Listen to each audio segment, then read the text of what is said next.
Godzilla vs. Mothra was directed by Takao Okawara and was released on December 12, 1992. The movie is the fourth in the Heisei era and reintroduces Mothra after being off movie screens since the 1960s. This is one I don't really revisit too often, for many reasons I will be getting into. I think the last time I saw this movie was at G-Fest in 2018. This is Takao Okawara's first Godzilla movie, and is also the last one written by Kazuki Omori, who wrote and directed the previous two Godzilla films. A meteor crashes into the Pacific Ocean, which is the catalyst for several events to occur. It awakens Godzilla from hibernation, exposes the egg of Mothra from under a mountain on Infant Island. It also awakens Batra, who is basically the evil Mothra, and is angered by humanity's treatment of the environment. The story follows a grave robber named Takuya, who is arrested stealing artifacts from an ancient site in Thailand. He is given a second chance to help join an expedition run by the government and the Marutomo Corporation. Also on his party is his ex-wife, Masako. They arrive on Infant Island, and after some shenanigans, they meet the Cosmos, who are the protectors of Mothra. They agree to have the egg moved to a safe place, but what they don't know is that the Marutomo Corporation plans to turn it into a tourist attraction.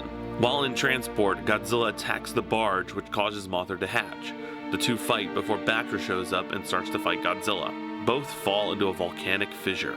The representative of the Marutomo Corporation, Ando, steals the Cosmos and presents them to the boss, Tomokane, who then decides they will be mascots for the company. Mothra then heads towards Japan to rescue the Cosmos. Takuya and Masako reconcile after Takuya steals back the Cosmos and is convinced not to sell them but to release them and help them get back home. Once Mothra is sent back to Infant Island by the Cosmos, the military opened fire, causing mortal wounds. Mothra then forms a cocoon around the Diet Building. Just before emerging from the cocoon, Godzilla appears out of Mount Fuji, having swam through lava. Mothra then emerges into its imago state. Batra forms into its imago state. The three monsters converge at Yokohama. Batra and Mothra put aside their differences and fight Godzilla together. Batra is mortally wounded and falls into the sea with Godzilla. Mothra then puts a seal on the ocean, trapping Godzilla. Mothra then leaves Earth to stop a meteor that will hit Earth in 1999. Godzilla vs. Mothra isn't as bad as I remember it being, but it's not that good either. Bogged down with too many ideas, and as a result, it's just not as tight as other movies. It talks about how the environment is bad because of man, and that a meteorite caused several problems, including Batra's awakening Mothra's egg to be uncovered and Godzilla waking up from hibernation. Well, yes, it does set them up, it just doesn't feel right. Show us, like, the human side of this, instead of just people in a military control room talking about it. I did like the main plot of a divorced couple coming back together through the course of the adventure. My biggest problem is that the plot is resolved with about 40 minutes left in the movie, so all they have to do then is stand there and watch the monsters fight. Why not give them something to do? Have their daughter run off and get stuck on the Ferris wheel at Yokohama, and they have to go rescue her before the monsters destroy it. Just give the humans something to do in these movies. Some of these films really struggle with that. Godzilla 2000 does it big time. Ghidorah the Three-Headed Monster. This, Godzilla vs. Mechagodzilla to an extent, they just stand there and watch the monsters fight. The Cosmos here are pretty well done, not a lot of criticism there. The Marutomo storyline is decent, if not a bit half-baked, as compared to the other evil corporations and characters of the previous Mothra-centric movies. They're just not that developed, and the plotline doesn't really go anywhere. Ando just quits and leaves Tomokane. And that's just the end of the plot, I guess.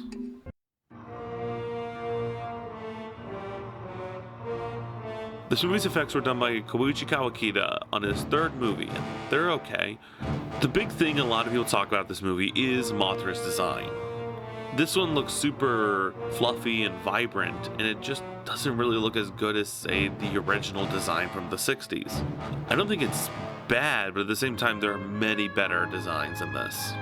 The other big one is Batra, and it looks pretty great, honestly. It's the only incarnation of Batra to exist, and it's fun for this movie. Why does Batra use Rodin's roar again? Godzilla in this movie is pretty average for the era, even though he does have a really thick neck for some reason. And I don't know why it's only in this movie, but the atomic breath sound is different from most of the film.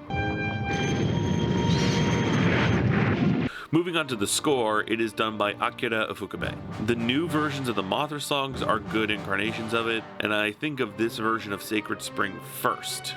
Not really that much new music in this movie, but the returning tracks are solid, including Sacred Spring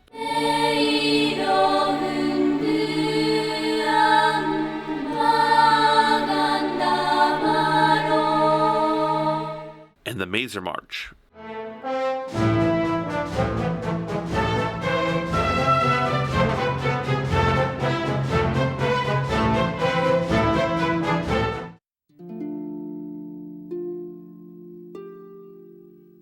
Shusuke Kaneko, director of the 90s Camera Trilogy and GMK, upon hearing that this movie was going to be made, sent a letter to Godzilla series producer Tomoyuki Tanaka asking to direct, though they had already decided on Okawara. This, however, did get the ball rolling on the idea that Kaneko wanted to do a kaiju film, leading up to Gamera, the Guardian of the Universe. This movie has a lot of returning faces that kaiju fans will recognize, including Akira Takarada, making his first appearance in a Godzilla film since 1966, Akiji Kobayashi, who played Captain Muramatsu in the original Ultraman, as well as Tobei Tachibana in Kamen Rider, Susumu Kurobe, who played Shin Hayata in Ultraman, Megumi Odaka, who plays Miki Sagusa, returning from the previous films, Koichi Ueda, who is currently on his 12-film streak at this point, and Takahiro Murata, who plays Shinoda in Godzilla 2000. Well, that's Godzilla vs. Mothra. I hope you enjoyed and I hope you learned something.